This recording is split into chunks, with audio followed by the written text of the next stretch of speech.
internationale pour aujourd'hui aux États-Unis et Ukraine, une négociation minérale controversée et des divisions occidentales pourraient stopper la guerre en Ukraine. Au Burundi, c'est le renforcement sécuritaire qui s'observe face à un voisinage turbulent, principalement le Rwanda et le M23. Et au Rwanda, c'est l'isolement diplomatique du Rwanda et craintes internes qui font la une des médias. La scène internationale est marquée par des signaux de divergence au sein du bloc occidental concernant la gestion du conflit ukrainien.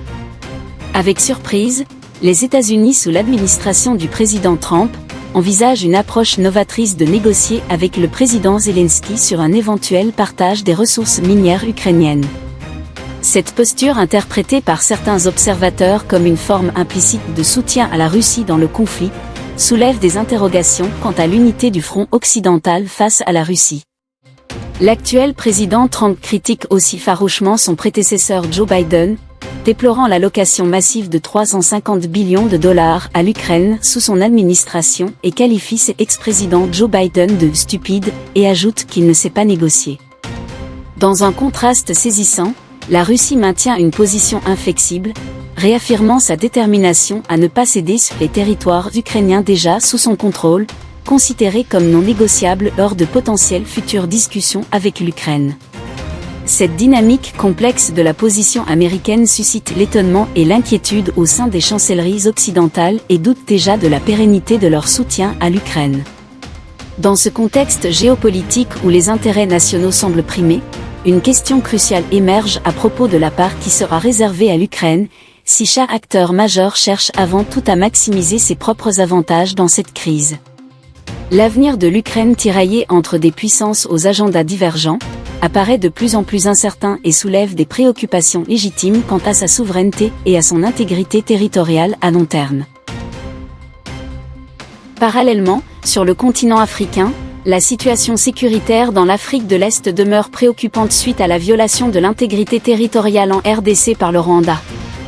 Par conséquent, le Burundi a significativement renforcé ses dispositifs de sécurité intérieure et exerce une protection rigoureuse de ses frontières, notamment celles qu'il partage avec le Rwanda, un voisin dont les relations bilatérales sont notoirement tendues suite à l'hypocrisie de Paul Kagame.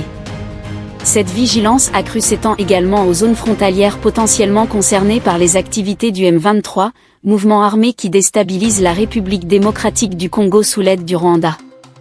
Face à la perception d'une menace potentielle émanant du Rwanda et du M23, un sentiment d'unité nationale se manifeste au Burundi, témoignant d'une détermination collective à préserver l'intégrité territoriale du pays. Signalons que le Rwanda n'a jamais été vainqueur de la guerre avec le Burundi dans le passé.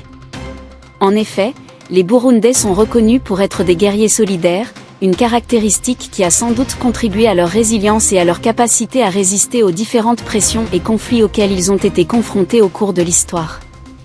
Avec certitude, c'est clair que cette solidarité guerrière burundaise est un élément de fierté importante que le Rwanda devrait craindre. L'isolement diplomatique du Rwanda se confirme davantage sur la scène internationale.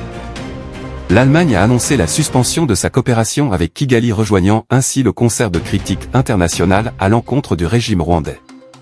Cette décision coïncide avec des événements internes révélateurs de tensions profondes. L'ambassadeur rwandais auprès des Nations Unies a démissionné de ses fonctions et sollicité l'asile politique aux États-Unis, invoquant des craintes pour sa sécurité personnelle en cas de retour au Rwanda. Parallèlement à Kigali, 2 responsables chargés de la sécurité présidentielle et de la documentation ont été placés en état d'arrestation. Selon les informations disponibles, ils seraient accusés d'avoir défié les ordres jugés suicidaires émanant du président Paul Kagame concernant les opérations en République démocratique du Congo. Ces développements suggèrent un climat de suspicion et de répression au sein du pouvoir rwandais, ce qui amplifie son isolement sur la scène mondiale.